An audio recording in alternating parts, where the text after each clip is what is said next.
Hello friends.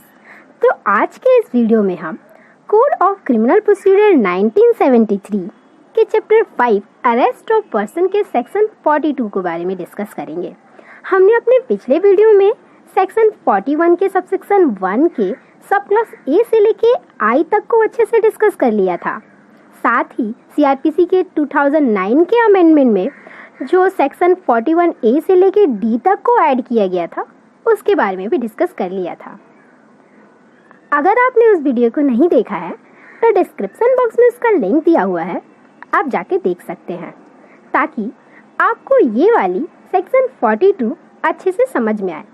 तो चलिए start कर लेते हैं सेक्शन 42 को।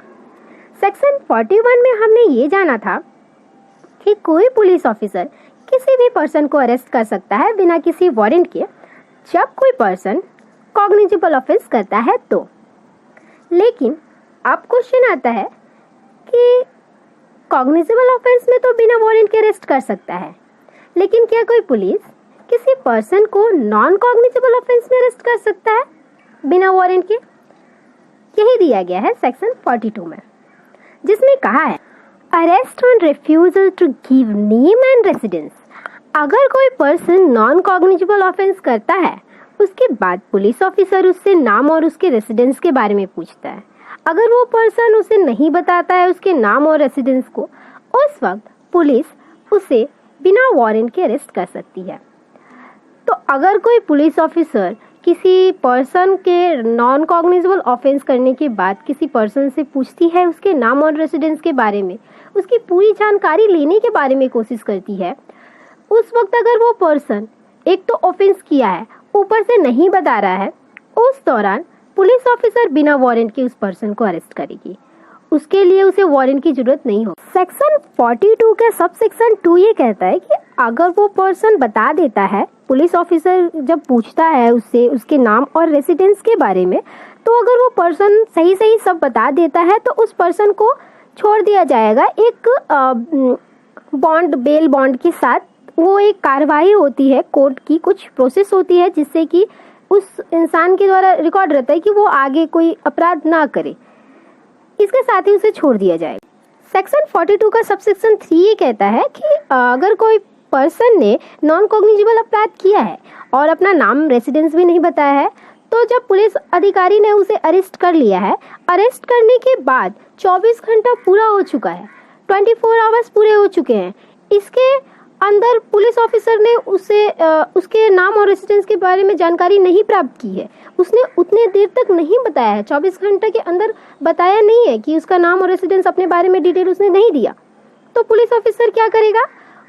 24 आवर्स बीत जाने के बाद, 24 घंटे बीत जाने के बाद पुलिस ऑफिसर उसे मजिस्ट्रेट के सामने पेश किया जाएगा। पेश करेगा पुलिस ऑफिसर जो उस एरिया का होगा, उसके अंडर में होगा, उसके सामने पेश किया जाएगा। उसके बाद मजिस्ट्रेट डिसाइड करेगा कि उसके साथ आगे की प्रोसीडिंग क्या होगी। ये दिया गया है सेक्शन 42 के सबसेक्शन 3 में कि अगर कोई पर्सन को गिरफ्तार किया गया है, उसके 24 घंटे के बाद उसे मजिस्ट्रेट के सामने पेश किया जाएगा उसके आगे की प्रोसीडिंग के लिए। सेक्शन 43 ये कहता है arrest by private person and procedure on such arrest. अब ये बताता है कि कोई प्राइवेट पर्सन के सामने अगर ऑफेंस होता है तो वो पर्सन भी किसी ऑफेंस करने वाले को अरेस्ट कर सकता है अगर उसने नॉन बेनेबल और कोई कॉग्निजेबल ऑफेंस किया हो। तो उस दौरान कोई प्राइवेट पर्सन उस ऑफेंडर को गिरफ्तार कर सकता है, अरेस्ट कर सकता है, और अरेस्ट करते ही वो सीधे लेके जाएगा पुलिस स्टेशन में। ऐसा नहीं कि पेड़ से बांध दिया, आपने अंदर अरेस्ट कर लिया, उसे मारने पीटने लगे, ऐसा नहीं वो कर सकता। वो उसे अरेस्ट करने के बाद सीधा पुलिस स्टेशन ले जाएगा। कब? जब कोई पर्सन ने नॉन कॉग्निजेबल अपराध नहीं किया होगा, कॉग्निजेबल अपराध होगा और नॉन बेलेबल होगा वो। ताकि देखिए, अगर आप रास्ते में चल रहे हैं, अगर आपके सामने कोई नॉन बेलेबल कोई कॉग्निजेबल ऑफेंस हो गया, मान लीजिए किसी ने किसी को चाकू भोंक दिया और भाग गया उसको, तो क्या आप देखते रहेंगे? अगर वहाँ पे पुलिस नहीं है तो आप तो उसे अरेस्ट करने की कोशिश करेंगे, उसे पकड़ने की कोशिश करेंगे, ताकि उस जिसे चोट लगी है उसे इंसाफ मिल सके। और वो एक व्यक्ति नहीं, बहुत सारे लोग होंगे जो वहाँ आसपास में सारे लोग होंगे, वो सभी लोग उस पर्सन को पकड़ेंगे, पकड़ने की कोशिश करेंगे और उसे पकड़ के सीधे लेके जाएंगे। ये दिया गया है सेक्शन 43 में कि अपराध हुआ है तो ये नहीं कि खुले में देखते रहे कि हाँ ये अपराध करके भाग रहा है। उस पर्सन को आपको पकड़ने का अधिकार है, आप उसे पकड़ सकते हैं।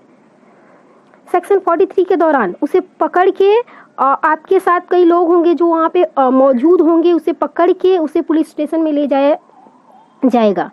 उसके बाद अगर वो अपराध सेक्शन 41 के अंदर आता है तो पुलिस उसे फिर से अरेस्ट करेगी। उसके बाद उसके आगे की प्रोसेसिंग होगी। सेक्शन 43 का सबसेक्शन 3 ये कहता है कि उस पर्सन ने नॉन कॉग्निजेबल ऑफेंस के दौरान रेफरेंस मतलब पुलिस ऑफिसर उसे नाम और रेसिडेंस पूछेगी एंड देन उसे सफिशिएंट अरेस्ट करेगी, बिलीव कमिटिंग कि उसने ऑफेंस किया है, उसके बाद उसे अरेस्ट किया जाए। सेक्शन 44 ये कहता है arrest by magistrate when any offence is committed in the presence of a magistrate. अगर कोई ऑफेंस मजिस्ट्रेट के प्रेजेंस में होता है तो मजिस्ट्रेट उस पर्सन को अरेस्ट कर सकता है। उस पर्सन को अरेस्ट करेगा जिसने कि ऑफेंस किया है। वो जुडिशियल मजिस्ट्रेट होगा, एग्जीक्यूटिव मजिस्ट्रेट होगा, एनी टाइम किसी भी वक्त उस पर्सन को अरेस्ट कर सकता है। वो अपने पर्टिकुलर एरिया के अंदर, मतलब उस मजिस्ट्रेट और जुडिशियल मजिस्ट्रेट अगर उस पर्टिकुलर एरिया के अंदर का होगा तो उस पर्सन को अरेस्ट कर लेगा। ये सेक्शन 44 ये कहता है। सेक्शन 45 ये बताता है protection of member of the armed force from arrest. इसमें ये कहा गया है कि अगर कोई आर्म फोर्स का कोई मेंबर जो है वो सेक्शन 41 से लेके 44 के अंदर अगर कुछ उसका आता है ऑफेंस के दौरान तो उसे अरेस्ट नहीं कर सकता, उसे कोई अरेस्ट नहीं कर सकता। उसे अरेस्ट करने के लिए सेंट्रल गवर्नमेंट की परमिशन लेनी पड़ेगी। अगर सेंट्रल गवर्नमेंट के परमिशन के बाद ही उस आर्म फोर्स के मेंबर को अरेस्ट किया जा सकता है। सेक्शन 46 ये कहता है अरेस्ट हाउ मेड, अरेस्ट कैसे किया जाए। अरेस्ट करने के लिए सबसे पहले उस पर्सन को जिसने कि ऑफेंस किया है उसे उसके बॉडी को टच करके उसे पकड़ा जाएगा और उसे अपनी ओर लिया जाएगा, उसके बॉडी को कन्फाइन किया जाएगा। उसके बाद ही उसकी कस्टडी को किया जाएगा, प्रोसेस आगे बढ़ाया जाएगा। अगर कोई महिला अपराधी है, अगर उसने कोई लेडीज़ है तो उसे अरेस्ट करने के लिए कोई लेडीज़ कांस्टेबल ही चाहिए। उसे कोई लेडीज़ कांस्टेबल ही अरेस्ट कर सकती है, एक महिला अगर है तो। अगर कोई व्यक्ति अपने गिरफ्तार किया जा रहा है और वो बलपूर्वक उसको विरोध कर रहा है अपनी गिरफ्तारी को, तो पुलिस उसे गिरफ्तार करने के लिए आवश्यक साधनों का प्रयोग करेगी। अगर कोई भी अपराध की सज़ा मृत्युदंड और वो व्यक्ति गिरफ्तारी के लिए बलपूर्वक अपराध कर रहा है कि मतलब मृत्युदंड एक तो कॉग्निजेबल अपराध किया है और ऊपर से वो गिरफ्तार होना नहीं चाहता, उसके लिए भागने की कोशिश कर रहा है, उसका बलपूर्वक विरोध कर रहा है, ऐसे सिचुएशन में पुलिस उसे साधनों का उपयोग करते हुए मृत्युदंड कारित भी कर सकती है। ये सेक्शन 46 का सबसेक्शन 3 ये कहता है। सबसेक्शन 4 ये कहता है कि अगर कोई अधिकारी, पुलिस अधिकारी किसी महिला को अरेस्ट करने की ज़रूरत पड़ती है कोई असाधारण परिस्थिति में, साधारण परिस्थिति में तो लेडीज़ कांस्टेबल ही उसे गिरफ्तार करेगी, लेकिन कोई असाधारण परिस्थिति हो जाता है कि उसे गिरफ्तार करना जरूरी ही है, जुडिशियल मजिस्ट्रेट के परमिशन लिया जाएगा, जो कि एक लेडीज़ कांस्टेबल लेगी और उसके बाद ही उस महिला को गिरफ्तार किया जा सकता है। किसी महिला को गिरफ्तार करने के लिए सुबह 6 बजे से पहले और 6 बजे के बाद, शाम 6 बजे के बाद गिरफ्तार नहीं किया जा सकता है। ऐसे नॉर्मली कह सकते हैं कि सूरज ढलने से पहले ही गिरफ्तार किया जा सकता है, सूरज ढलने के बाद गिरफ्तार नहीं किया जा सकता।